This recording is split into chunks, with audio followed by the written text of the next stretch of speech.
Jennie Kim, a member of the globally acclaimed girl group BLACKPINK, has once again found herself at the center of public attention, and this time, it has nothing to do with her breathtaking stage performances or the luxury fashion pieces she is known for wearing. Instead, a brand collaboration announcement has ignited a fierce debate across social media platforms, drawing criticism from fans, activists, and netizens alike. On May 19, 2026, Vaseline Thailand posted a teaser hinting at a new collaboration with Jennie, with the caption, "Two global icons, one new chapter. Coming soon." Within hours, speculation erupted across Twitter, Instagram, and K-pop forums, and it all pointed in one direction. Jennie BLACKPINK was about to be named the new global ambassador for the Unilever-owned heritage body care brand. Korea Boo.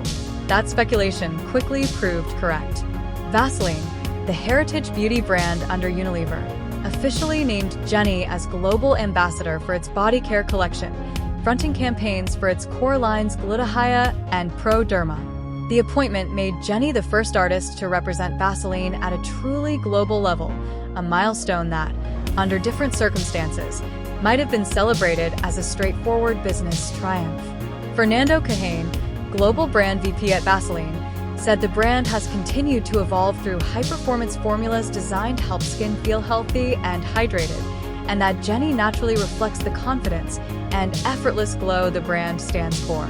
Jennie herself appeared enthusiastic about the partnership.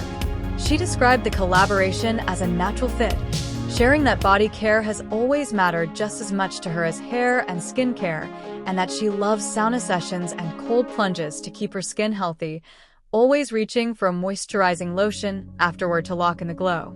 Cosmetics business plus two. But before the announcement could fully settle, a wave of criticism crashed across social media.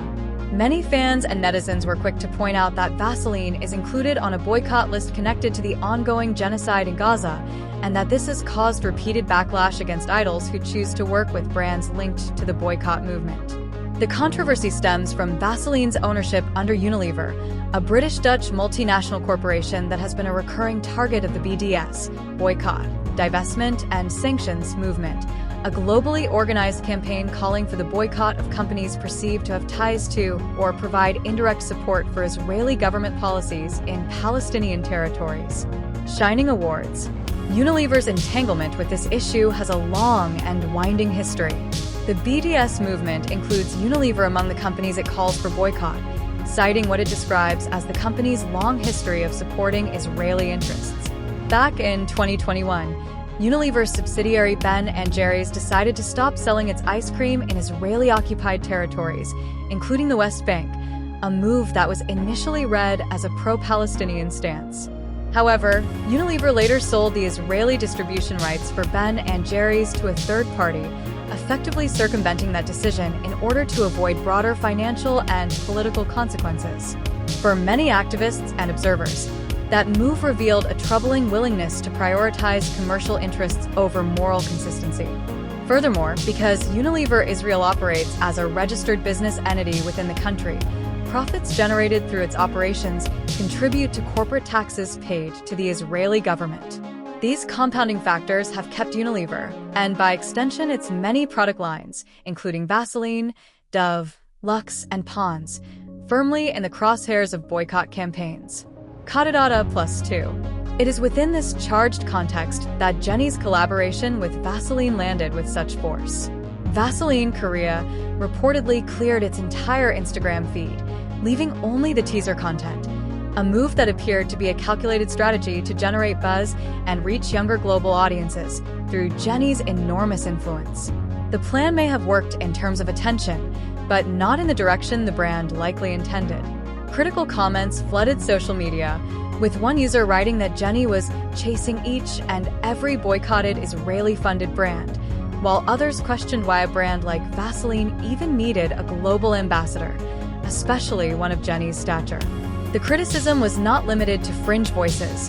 It drew broad engagement from users across Southeast Asia, the Middle East, and global K-pop communities, many of whom have been active participants in consumer-driven boycott campaigns since the escalation of the conflict in Gaza in late 2023.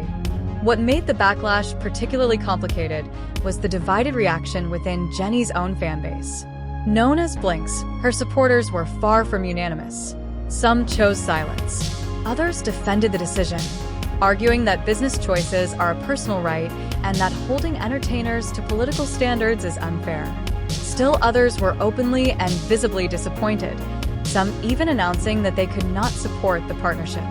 The fracturing of fan sentiment added another layer of complexity to what had already become a multi-front controversy, and it reflected a broader tension playing out across the K-pop industry, where an increasingly politically aware global fanbase is holding its idols to a higher standard of social accountability than ever before. This is not the first time a K-pop idol has faced this particular form of backlash. Several artists in the months prior had similarly come under fire for endorsing brands on the boycott list, and each incident had fueled further debate about the responsibilities of globally prominent entertainers.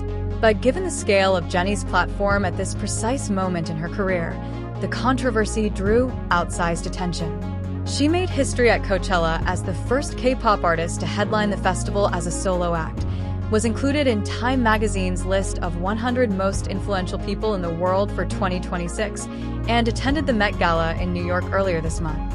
She has also been confirmed as a headliner at Lollapalooza, Chicago 2026. These milestones have placed her at the absolute peak of her global prominence, which means that any misstep, real or perceived, is amplified accordingly. Pojok Papua. From a purely commercial standpoint, Vaseline's decision to partner with Jennie was logical and well-calculated. Her debut campaign for the brand was designed to launch within the month and to deep dive into her body care routine, highlighting the rituals behind her hydrated skin and the role body care plays in helping her feel confident in every setting. The storytelling approach was clearly crafted to make the product feel personal, authentic, and aspirational, translating Jennie's signature effortless glow into a narrative that everyday consumers could connect with. For Vaseline, tapping into Jennie's influence was a move intended to accelerate the brand's relevance among younger demographics globally, particularly in Asia, where her cultural footprint is immense. Cosmetics business. Yet the rollout was further disrupted by an entirely separate controversy. Vaseline was accused of allegedly copying poster artwork from an artist named Name Jr. and modifying it with artificial intelligence, leading the brand to remove the advertisement post while stating it was working to understand what had happened. This secondary controversy added yet another layer of reputational trouble to a campaign that had barely gotten off the ground, suggesting that the brand's execution of the partnership had been rushed or insufficiently vetted on multiple fronts. Cosmetics business. As of the time of writing, neither Jennie's agency OA Entertainment nor Vaseline has issued a direct public response to the boycott-related criticism. The silence from both sides has only fueled further speculation and debate. For Jennie, who has methodically built her solo career infrastructure from the ground up since leaving YG Entertainment's individual management and earning more than 20 billion won in revenue distribution from her own company across the past 2 years through advertising, concerts, music releases, and television appearances, this controversy arrives at a curious juncture. Her brand portfolio, Chanel, Calvin Klein, Ray-Ban, has long spoken of someone with an exceptionally refined sense of image management. Vaseline, regardless of its product quality or market legacy, occupies a very different tier of brand perception, and the political freight attached to its parent company makes the endorsement a far more complicated proposition than it might appear on the surface. JPNN. This episode ultimately raises a question that the K-pop industry as a whole is still grappling with. In a world where fans are more politically engaged and globally connected than at any prior point in history, how much responsibility do celebrity endorsers bear for the corporate conduct of the brands they represent? The boycott movement tied to the situation in Gaza has become one of the most far-reaching consumer activism campaigns of the modern era, with particular resonance among Muslim-majority nations in Southeast Asia, including Indonesia and Malaysia, where K-pop fanbases are enormous and passionate. When an artist of Jennie's stature steps into a partnership that cuts across that fault line, the entertainment industry and the world of geopolitics collide in ways that press releases and marketing strategies are simply not equipped to contain. The coming weeks, and how Jennie and Vaseline choose to navigate or ignore the discourse, will likely determine how lasting the damage, if any, turns out to be.